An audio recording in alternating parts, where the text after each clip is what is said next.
Hello, everyone. I am Lauren Windsor, your decluttering and organising coach. This is my first episode of a new series just for January 2021. I am talking to my people, the people I would be most likely to refer you to if you ask me about something in particular. Today, I am talking to Belinda. She is the mind and everything, the face, the everything of, yeah. She is better than busy.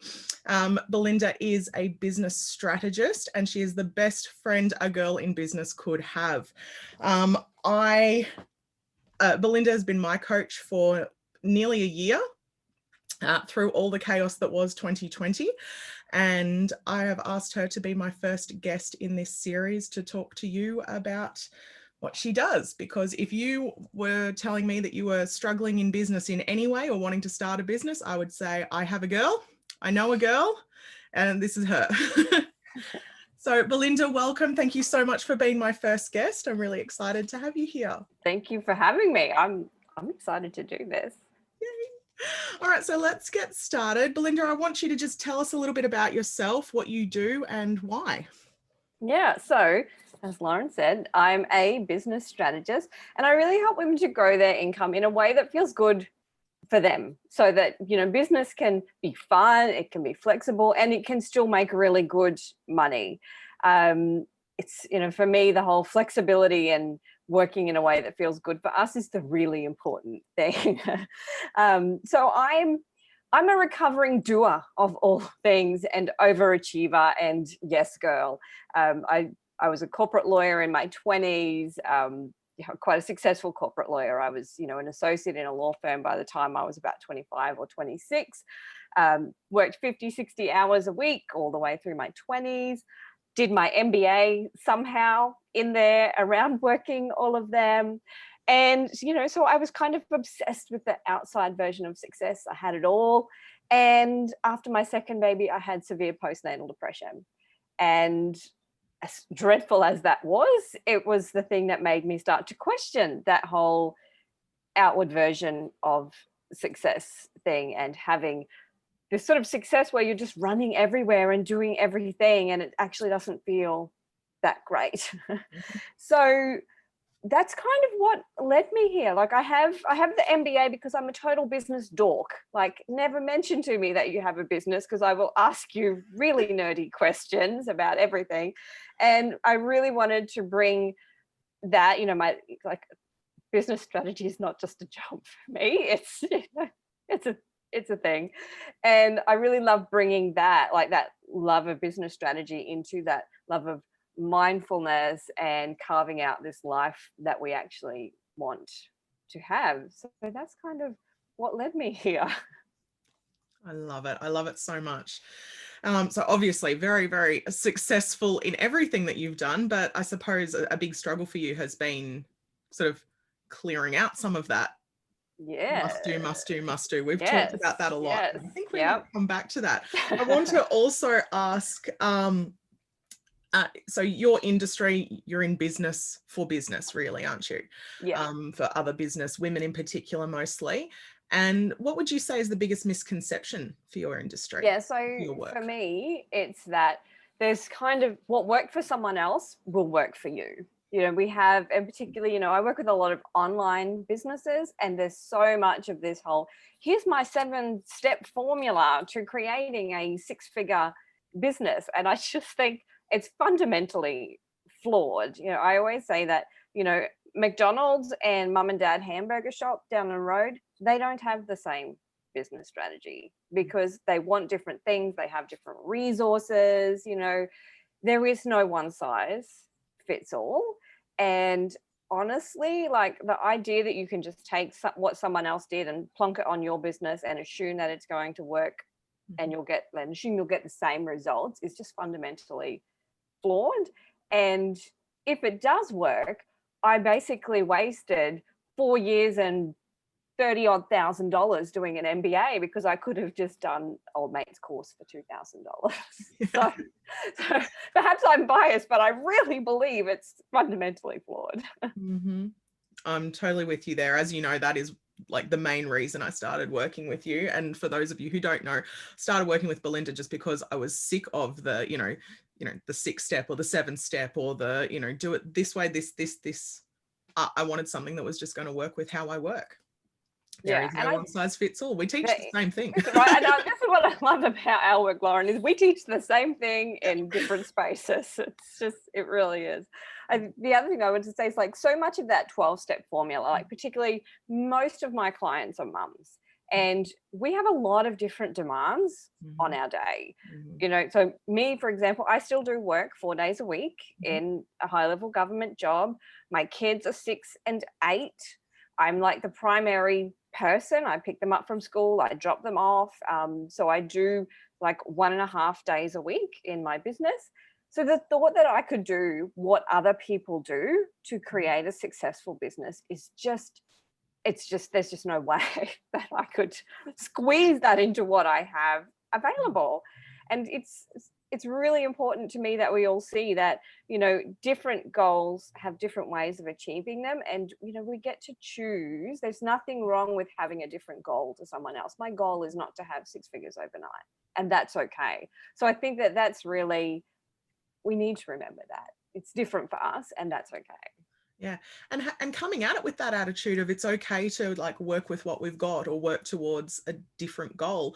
I know for me personally, that attitude is what sort of helped me get through a lot of the challenges that 2020 gave to us, because, overnight, essentially, we suddenly couldn't do things the way we wanted to. And, as much as I think we're all sick of hearing the word, being able to pivot easily was huge, and anyone that did it successfully is in such a good position to move forward in 2021. And I do credit myself for going to you instead of some other people to make that transition easier for me. And I definitely credit you with my business not just staying afloat but thriving through this past year. So that's been a huge one for me. And it really is that evidence, right? Like you couldn't be in people's houses all of a sudden, and being able to look at what's going to work for me now was, and I think especially for us mums who were homeschooling there for a while, like we really did have to look at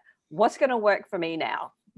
Screw the 5-step formula. None of them planned for this. Yeah. So, yeah. And it doesn't matter how perfect your system was before. It doesn't matter how well organized or structured you were.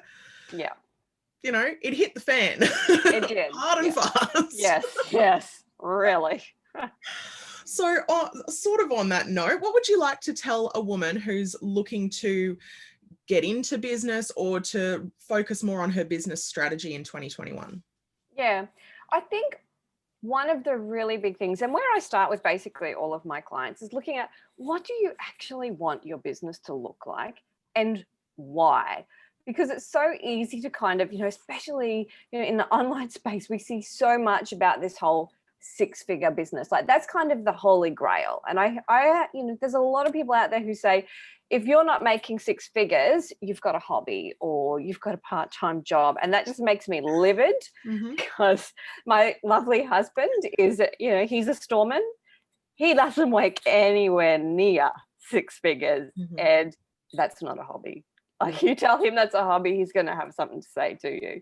So I think the important thing is not just to kind of accept that this is the measure of success, but to think about what do I want my business to look like and why? Like how many clients do I want to work with? In what way do I want to work with them? Again, in the in the online space, particularly, there's a lot of stuff where people are saying you need to charge high end, or you need to have a membership, or you need to run courses. But if that's not the stuff that you will enjoy, why are you trying to create it?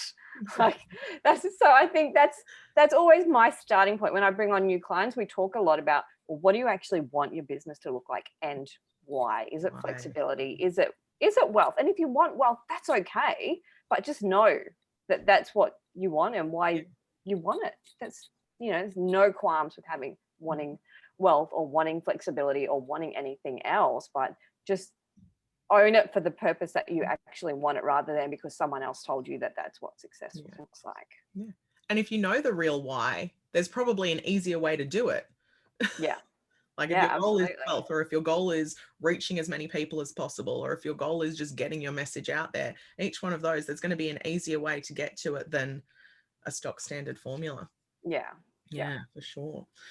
All right. So with thinking of your clients, where do you think most of your clients struggle with clutter? Yes. Physical or mental? It's well, I look, the practical one that I see all the time is the doing. Like it is. What did you just break there? I just hit my water glass against my coffee mug. Um, There's 3 things on my desk and I managed to knock them about.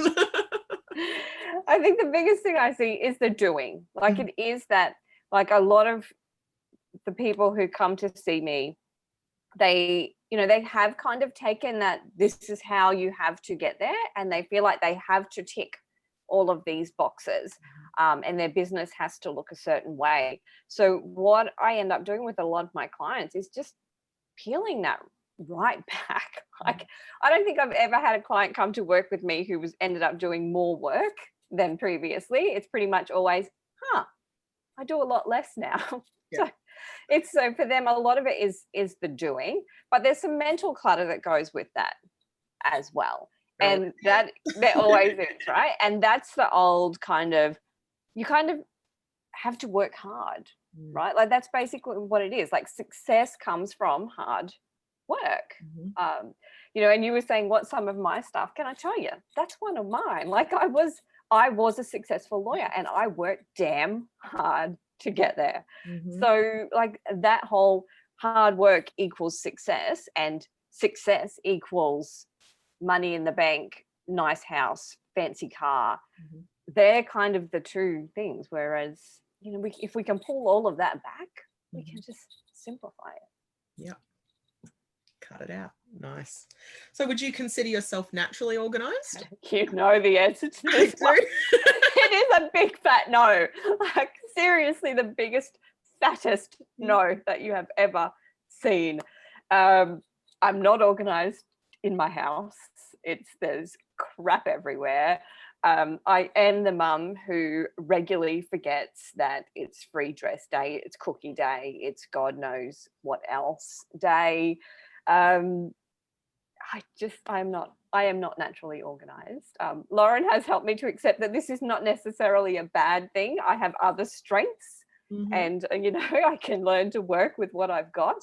But no, not naturally organized at all. And yet still amazingly successful. Right? Don't ever come to my house unexpectedly, but Oh, you know how much I would love it. You would do. But yeah, so it's not about being naturally organized. It's about what works for you and working with, like, creating new systems that work for you, isn't it? Which is what we've worked on. We've coached both ways, haven't we? We have. It's fun year. I think it's about knowing what works for you, but also like being willing to see those things, not necessarily, I like to call them not as a weakness, but as like a soft patch, like, and you can outsource it or you can work around it, and I'm someone who I became quite successful in my law career because I had an incredible PA. Like she was basically half my brain. Like I would just come in and say, what are we doing today? And she would tell me. And so like that's okay. Like she couldn't have done what I do and I couldn't have done what she did. So together we made like a perfect person. So we have really to be nice okay that you with recognize that. A lot of people don't recognize how much support their support staff give them. So yeah. And you and I both have amazing support staff too. So thank you, girls. Yes, we do. We do. And again, right, I think that like I used to kind of beat myself up a lot for the fact that I'm someone who can very easily forget to post on social media. My images are ugly. Like I'm not an aesthetics person, but I don't need to be because I can just outsource that to someone who is really good and enjoys it. That's it. So before we wrap up, do you have any decluttering or organizing tips for our listeners or for myself? I think we all know it's best not to take like physical decluttering and organizing tips from me. If I could give you one, it's probably work with Lauren because Oh, thank you. Yes, that is the correct answer. And that is the right answer. 20 points to Belinda. No, in all seriousness though, like that has helped me. Like, it is, can we tell the story about the Vegemite on the bench? Yes, please. I'm turning this into a thing. It's a so, thing. Yeah. guys, take this advice, but I'm going to like trademark it or something. The Vegemite on the bench theory. So I did Lauren's decluttering course, finding your way decluttering course. And, I sort of thought I hadn't gotten very far because I'm starting from a long way back here. But the way too, there was a lot of life happening. There was a lot of life happening.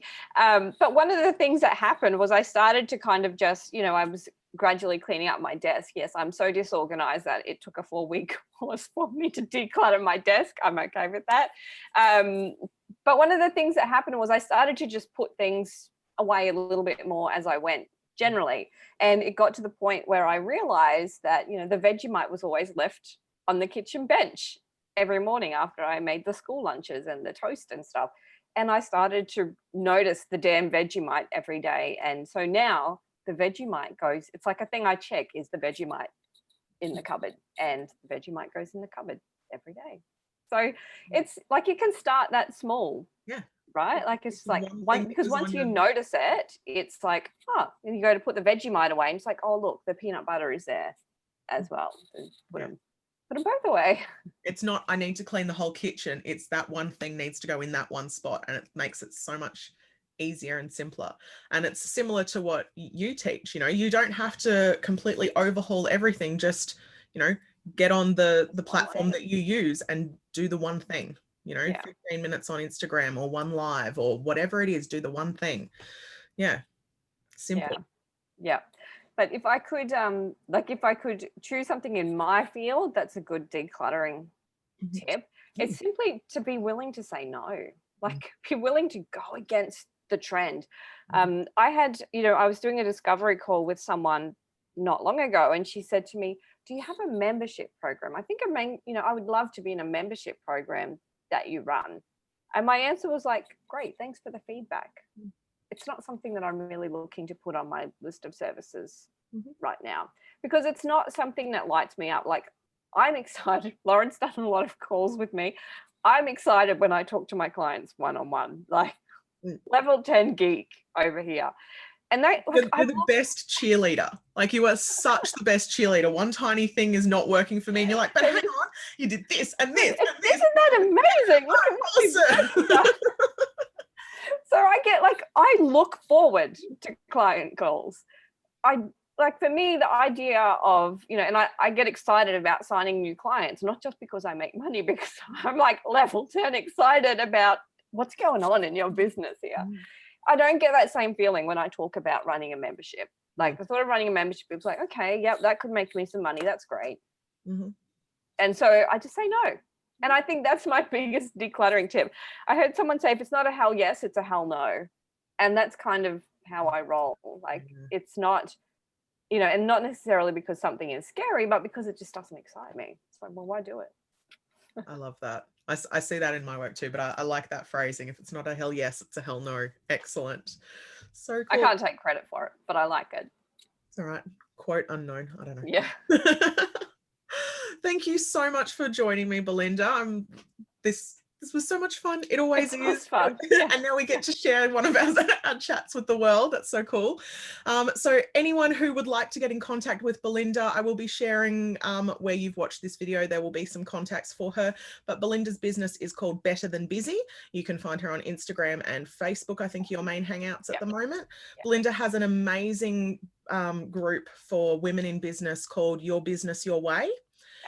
It is just the most supportive group of other business women. So if this is something that you're looking to do, I love that group. I'm in it probably more than any other group on Facebook. So, have a look, see if it's for you. Or there's loads of free training in there as well. So much that's free another training, thing that gets me excited, is just giving stuff away for free. So there's so much free. Even if you just watch one of the free training videos with Belinda, you will take something away and make huge leaps in your business.